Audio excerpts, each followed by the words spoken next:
नमस्कार, बहुत स्वागत आप सभी का। मैं हूं सुशांत सिन्हा। आज बिहार चुनाव के रिजल्ट का दिन है। सुबह सुबह टीवी के सामने अगर आप बैठ गए हैं तो भाई मला मैं कैसे नहीं आता। एक एक सीट के बारे में, कहां से कौन आगे है, कहां से कौन पीछे, सब बताने के लिए आया हूं। आखिर बिहार के वोटर ने क्या फैसला किया है? नीतीश कुमार को फिर से गद्दी मिलने वाली है या जनता ने पलटी मार दी है नीतीश कुमार की जगह इस बार और तेजस्वी को चुन लिया है? ये सब कुछ बस कुछ ही देर में आपको पता लगने वाला है। बिहार का रिजल्ट सुपर फास्ट स्पीड से बॉस आपको यहीं पता चलेगा, नव भारत पर। तो टिके रहना है, जाना नहीं है। साथ में रिजल्ट भी देखेंगे और उस रिजल्ट को एनालाइज भी करेंगे कि जो हो रहा है वो क्यों हो रहा है और जो नहीं हुआ वो क्यों नहीं हुआ। बिहार की एक एक सीट से डायरेक्ट खबर आपके पास पहुंचाएंगे। हमारे रिपोर्टर जगह जगह मौजूद हैं, वो आपको हर खबर दिखाएंगे, रिजल्ट सबसे पहले बताएंगे, जीत हार का पूरा समीकरण भी आपको समझाएंगे।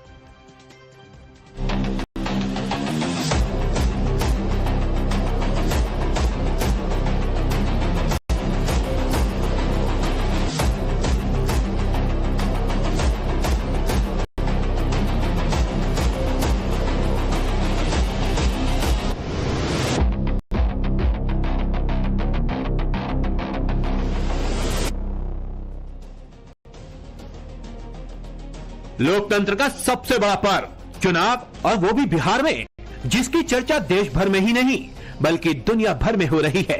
बिहार विधानसभा चुनाव 2025 न केवल राज्य की राजनीति को नया आकार देगा बल्कि पूरे हिंदुस्तान की राजनीतिक दशा और दिशा दोनों को भी प्रभावित करने का मादा रखता है। बिहार हिंदी पट्टी का राजनीतिक बैरोमीटर है। यहां एनडीए और महागठबंधन के बीच मुकाबला केंद्र सरकार की स्थिरता को सीधे प्रभावित करता है। 18 गैर बीजेपी पार्टियां मोदी 3.0 को समर्थन दे रही हैं। इसलिए यहां मिली जीत हार एनडीए के लिए 2029 लोकसभा चुनाव से पहले बड़ा मायने रखती हैं। इंडिया ब्लॉक के लिए ये पहला बड़ा इम्तिहान है। पटना में ही इंडिया ब्लॉक की घोषणा हुई थी। मजबूत प्रदर्शन से विपक्ष को गति मिलेगी, वरना आंतरिक कलह बढ़ेगा और इंडिया ब्लॉक की बुनियाद पूरी तरह से हिल जाएगी। बस अब थोड़ी ही देर में ईवीएम खुलने वाला है, जिस पर सबकी निगाहें टिकी हैं। न केवल बिहार के नेताओं की या मतदाताओं की बल्कि समूचे देश की। और तो और विदेश से भी लोग इस चुनाव के रिजल्ट पर नजरें टिकाए बैठे हैं। पटना में तो गजब की पोस्टरबाजी है। अलविदा चाचा से लेकर टाइगर अभी जिंदा है जैसे पोस्टर अभी से लगा दिए गए हैं। लेकिन पटना में सिर्फ पार्टी ऑफिस या पोस्टर का ही रौला नहीं है। असल कॉन्फिडेंस तो आनंद सिंह के यहां है भाई। रसगुल्ला, जलेबी सब बन रहा है। रिजल्ट पता नहीं क्या होगा, लेकिन आनंद सिंह के समर्थकों ने तो मान लिया है कि जीत उनकी ही तय है। विधानसभा चुनाव के नतीजे अभी नहीं आए हैं, लेकिन अभी से जश्न की तैयारी शुरू है। आप देखिए, मैं अनंत सिंह जो मोकामा से जेडीयू के उम्मीदवार हैं, उनके आवास पर मौजूद हूं, उनके पत्नी के आवास पर कह सकते हैं, क्योंकि वही अभी विधायक हैं वहां से, मोकामा से। और यहां पर देखिए किस तरह से जश्न की तैयारी चल रही है।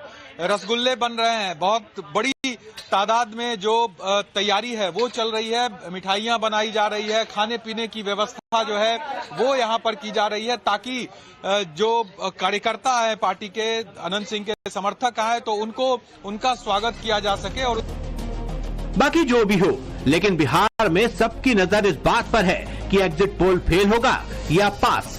खैर, एग्जिट पोल तो अनुमान है भाई, और उस अनुमान में 72 सीट ऐसी भी हैं जो ये तय करेंगी कि क्या होने वाला है। ऐसी कुछ सीटों की लिस्ट राकेश पांडे आपको बता रहे हैं। जरा पीछे वो बड़ी सीटें डालिए जिनको लेकर यह माना जा रहा है कि वहां पर इस बार सबसे ज्यादा नजर इसलिए रहने वाली है क्योंकि वहां पर बैटल ग्राउंड बड़ा दिलचस्प है और इसकी चर्चा एग्जिट पोल में भी हुई है। जरा वो सीट एक बार डाल दीजिए। हालांकि उसको हम नीचे ग्राफिक्स में भी लगातार चला रहे हैं। बैटल ग्राउंड वाली सीटें कौन कौन सी हैं ये जरा डाल दीजिए। मधुबनी, रानीगंज, त्रिवेणीगंज, सिंहेश्वर, गायघाट, औराई, बैकुंठपुर, एकमा, सुल्तानगंज, मटिहानी, महनार, सोनपुर। और इसलिए इनको बैटल ग्राउंड कहा जा रहा है क्योंकि इस बार पिछली बार के 2020 के चुनावी समर में नतीजे में अंतर बहुत ज्यादा नहीं था। 3000, 6000, 2000, 15,000, 20,000 यहां तक नतीजे थे। इसमें सूर्यगढ़ा, बरबीघा, राजगीर, बाढ़, सासाराम, झाझा, वजीरगंज, भभुआ, गुरुआ, नोखा, दिनारा, बिक्रम, डुमरांव, ये सारी सीटें हैं। सिर्फ इतना ही नहीं, अभी तो बहुत कुछ और है, उसकी भी लिस्ट जल्दी जल्दी देख लीजिए। बाकी तो थोड़ी देर बाद सब कुछ सामने आ ही जाएगा। लेकिन रिजल्ट डिक्लेयर होने से पहले ही मारकाट की बात और उससे पहले अफवाह दोनों तेजी से फैल रहे हैं। अब जरा इन दो तस्वीरों को एक साथ देखिए।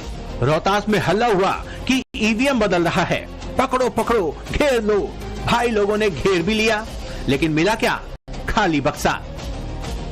उस ट्रक का में बहुत सारे स्टील के डब्बे पाए गए। हर एक डब्बा निकाला गया वीडियोग्राफी में और वहाँ पे उपस्थित अभ्यर्थियों के समक्ष सारे डब्बे खाली पाए गए। ये स्पष्ट हो गया कि जो ईवीएम से भरा हुआ ट्रक घुसने की जो सूचना थी वो असत्य था। सुन लिए ना, उससे पहले देख भी लिए, लेकिन और भी देखिए। यहाँ कहा जा रहा है कि अगर हार गए तो नेपाल टाइप कर देंगे। नेपाल टाइप कर देंगे मतलब जैन जी वाला हंगामा। सुनिए सुनील सिंह को, लालू परिवार के राइट हैंड कहे जाते हैं, क्या कह रहे हैं। काउंटिंग के दिन षड्यंत्र रचा जा रहा है कि कुछ न कुछ गड़बड़ी करेंगे ईवीएम में, तो हम सभी लोगों को सचेत कर देना चाहते हैं।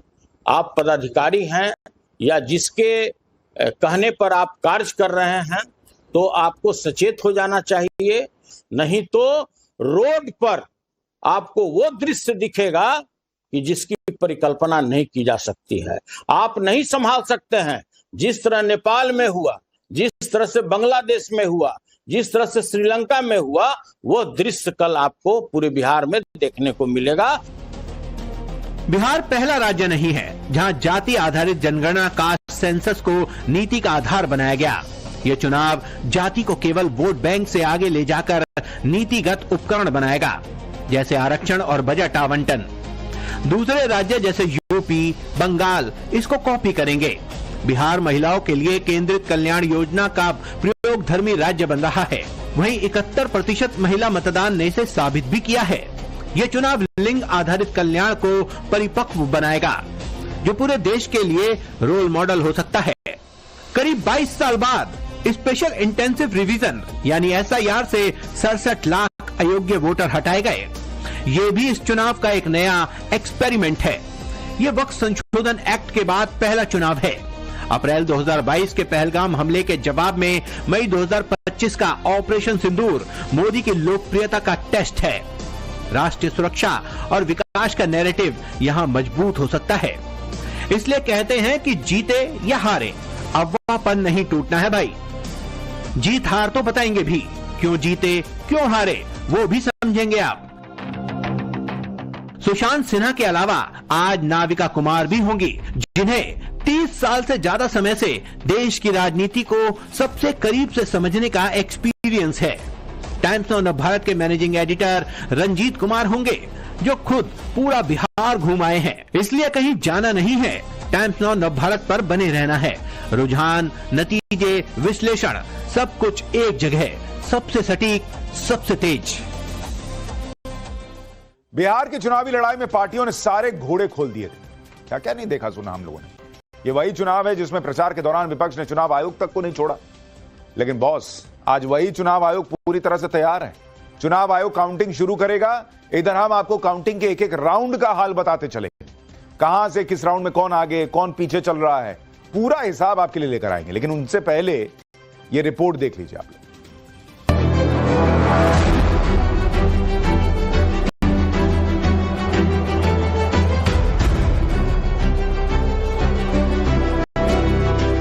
पर्दा उठने वाला है, सस्पेंस खत्म होने वाला है। बिहार में तमाम एग्जिट पोल एनडीए सरकार की वापसी पर मुहर लगा रहे हैं। सवाल यही है कि क्या महिलाएं ही बनेंगी किंग मेकर? रुपए 10,000 का चुनाव पर पड़ेगा बड़ा प्रभाव। ऐसा इसलिए क्योंकि बिहार में इस बार पहली दफा 67% वोटिंग हुई है, जिसमें महिलाओं ने बढ़ चढ़कर हिस्सा लिया है। चुनाव आयोग के आंकड़ों के मुताबिक पहले चरण में 69.04% महिला वोट पड़ा, जबकि दूसरे चरण में 74.03% महिलाओं का वोट पड़ा। दोनों चरणों का औसत निकालें तो 71.6% महिलाओं ने वोट डाले। वहीं दोनों फेज में कुल 62.8% पुरुषों ने मतदान किया, यानी पुरुषों के मुकाबले महिलाओं का वोट 9% ज्यादा पड़ा है। संख्या के हिसाब से देखा जाए तो ये पुरुषों के मुकाबले करीब 5 लाख ज्यादा है और जिस हिसाब से पोल ऑफ पोल्स नीतीश सरकार की भविष्यवाणी कर रहा है तो माना यही जा रहा है कि नीतीश सरकार की जोरदार वापसी के पीछे यही महिला वोटर वाला फैक्टर है। जो भी जीते गए कोई प्रोसेस दिखाई नहीं देता, कोई डेवलपमेंट नहीं। अच्छा। और ना सरकार यहाँ पर बिजली में कुछ कर रही है, ध्यान दे रही है ना। कह रहे हैं कि भागलपुर में तो बिजली अब जाती ही नहीं है। क्यों नहीं जाती है? जाती है, जाती है, हाँ जाती है। बिजली का बिल जैसे बुनकर प्रोडक्ट एरिया है, प्रोडक्ट एरिया का तो बिजली बिल एक्चुअली में माफ होना चाहिए। अच्छा। माफ होना, पूरा नहीं होना चाहिए, पर सब्सिडी देना, सब्सिडी होना चाहिए। डिमांड आगे नहीं, हम लोग बिचौलिए में है, डिमांड तो बहुत है। अच्छा। आखिरकार जो भागलपुर और नाथनगर में जो मारवाड़ी लोग बैठे हैं तो हमसे लेके जो बाहर सप्लाई दे रहे हैं तो आखिर तो हब है तभी तो जा रहा है, जा रहा है। लेकिन उसका फायदा आप लोग को नहीं। नीतीश सरकार की वापसी के पीछे महिला फैक्टर को इसलिए भी अहम माना जा रहा है क्योंकि पिछले 3 चुनावों से महिलाएं लगातार पुरुषों से ज्यादा मतदान करती आई हैं। पिछले चुनाव यानी 2020 के आंकड़े देखें तो साल 2020 में 2.08 करोड़ महिलाओं ने वोट दिया था, जिसमें एनडीए को 38%, करीब 1,57,00,000 महिलाओं ने वोट दिया था, जबकि महागठबंधन को 37%, करीब 1,56,00,000 महिलाओं ने वोट दिया था। इतना ही नहीं, बिहार असेंबली की 243 सीटों में से 167 सीटों पर महिलाओं ने पुरुषों से ज्यादा वोटिंग की थी और इन 167 सीटों में से एनडीए ने 92 सीटें जीत ली थी। नीतीश की जेडीयू ने जो 43 सीटें जीती थी उसमें से 37 सीटों पर महिला वोट पुरुषों के मुकाबले ज्यादा पड़े थे। इसी तरह बीजेपी ने जो 74 सीटें जीती थी उसमें भी 55 सीटें ऐसी थी जिस पर महिला वोट ज्यादा पड़े थे। इस बार के चुनाव की बात करें तो सभी पार्टियों का फोकस महिलाओं पर ही रहा। महिलाओं को लेकर एनडीए ने 8 तो महागठबंधन ने 6 बड़े वादे किए। चुनाव से पहले एनडीए सरकार ने 1.21 करोड़ महिलाओं को 10-10 हजार रुपए दिए और शायद इसी का असर एग्जिट पोल में भी नजर आ रहा है। ये पैसा दिया कौन? मोदी दिया है, नीतीश कुमार दिया पैसा। मोदी दिया है पैसा तो कौन दिया? नीतीश कुमार 10,000 करके नहीं दिया। तो मिला आपको? हाँ मिल गया। और आपको भी मिला? जी है? जी। अरे वाह, सबको मिला है तो वोट का न देंगे। अच्छा, तो पैसा मिला है इसलिए वोट दीजिएगा? नहीं तो सब चीज दिया है ना, बिजली उजली सब कौन दिया? वही ना दिया। बच्चा सबको पढ़ाने लिखाने का सब कुछ वही नहीं देता है। हाँ नहीं देता पैसा फिर भी वोट देते हैं। अच्छा, तो ये विकास कौन? वही ना किया है, बिहार का विकास वही किया? वही किया, तब हम लोग का जानते में वही किया और कोई नहीं। अच्छा, तब तो जैसे क्या क्या विकास हुआ आपके यहाँ? बहुते चीज हुआ है। कभी बिजली नहीं था तो बिजली हुआ, रोड नहीं था रोड बना भी।